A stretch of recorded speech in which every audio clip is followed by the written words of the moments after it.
Hi everyone. Hope everyone's having a great weekend. I just thought I would check in, and as you're enjoying your weekend, maybe you're listening to some podcasts, maybe you are laying in bed watching Netflix, maybe you're reading a book on professional development. But I thought I'd give you a few tips about TV news. So, anyone who works in public relations knows that it takes certain steps to interest TV media and get them out to to cover your story. And it's harder today than it was 10 years ago, that's for sure. There are, very few reporters in the field who can come out and dedicate the time to get to your location with a camera. And so you really have to provide them with a few things that pique their interest. So the first tip is TV writes their story to visual. So if you are pitching a story that you think is incredibly timely and must be covered, that is wonderful. But where is the visual and how will TV illustrate this on the evening news or the, lunch hour news or however they may be covering it? So the first thing to do in your pitch is to identify that for them, because that's the first question they're going to ask themselves when they see your pitch. There may be a great story, but there really is no possible visual component to it that is that enticing for viewers. And remember that viewers are watching, they're not listening or reading the story. So the first thing I do in my TV news pitches, and I had Global News out to cover a story for a client yesterday. It was a great story on Access and their work with Indigenous peoples here in urban Vancouver. Is I identified for my contact in the newsroom what the visual component would be and how they would be able to tell the story visually. So I that is one of the first things I say. So here's the angle, very quickly, and then I identify you will be able to capture A, B, and C, so that they know that there's going to be a strong visual that is suitable and is ideal for television.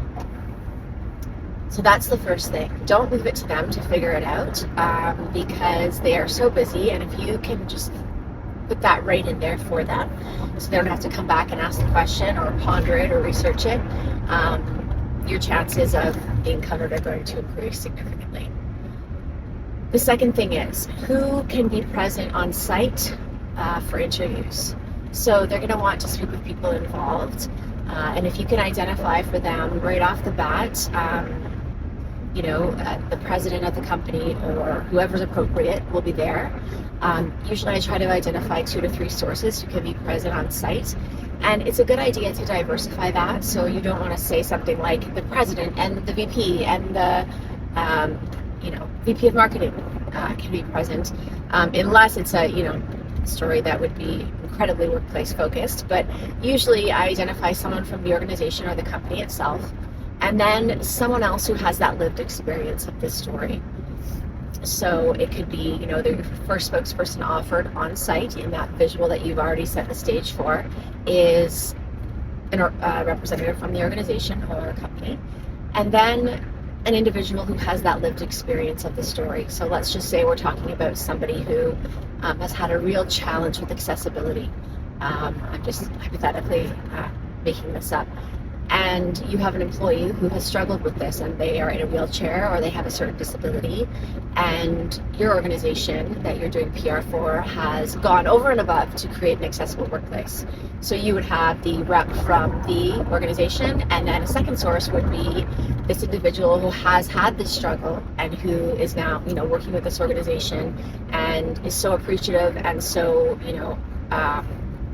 pleased that they're in a workplace where their needs are identified and respected, and they're able to take advantage of the accessibility features that the company has put in place. So, and then, you might even put in a third, and that source might be someone outside of your client's space.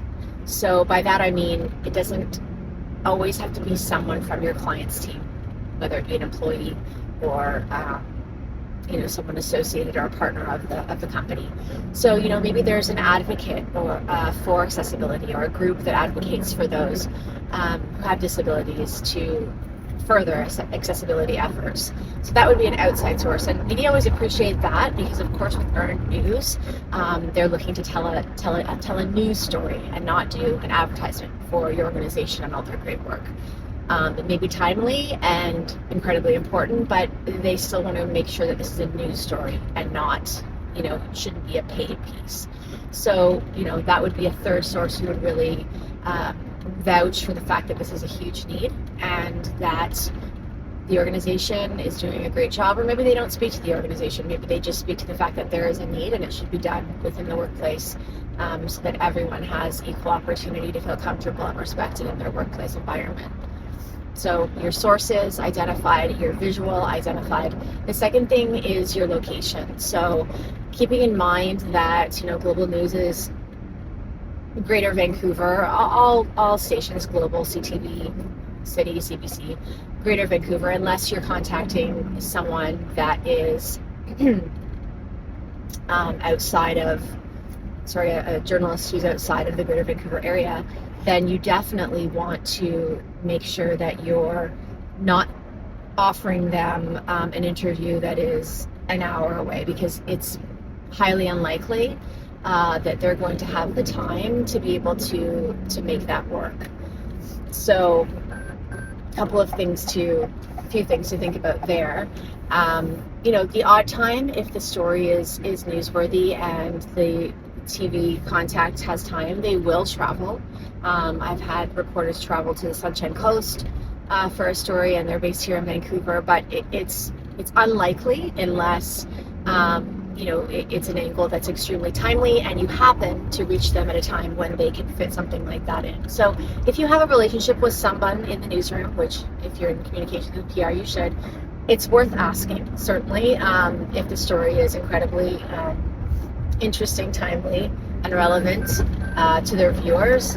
But the expectation is, Greater Vancouver is usually where they will travel. Otherwise, you could offer Zoom as an interview option. A lot of TV media are doing that. And perhaps you have B-roll, meaning video footage that the organization or corporation has that you could provide to the TV station should they not be able to make it to the further location. And another, just a side note, that you always want to caution, you always want to set your client's expectations. So if you work in PR, you know this very well. Often almost all the time, journalists will speak with a source for 5, 10, even 15 minutes. But that TV piece will be edited down significantly. So set their expectations so they know when they go in and they do that 10-minute interview and they think, wow, I'm going to, really have all my insight that I was so carefully media trained on, all my key messages are going to be communicated via the TV piece. No. That 10-minute interview will be edited down to, a few seconds even, 10, 15, 20 seconds, it depends. But setting those expectations is very important, because it doesn't take away from the value of that incredible TV news piece. But sometimes, the source who has done that long interview is a little bit put off and disappointed that their interview has been cut down, and they may think that they didn't do a good job, or that the TV piece was, cut, but that's just not the case. TV journalists gather as much information as they can in that interview, and then they cut it down as they need to in order to fit the length of their segment. And remember, there's quite a few segments in a news show, or the evening news, or whatever segment they're gathering news for.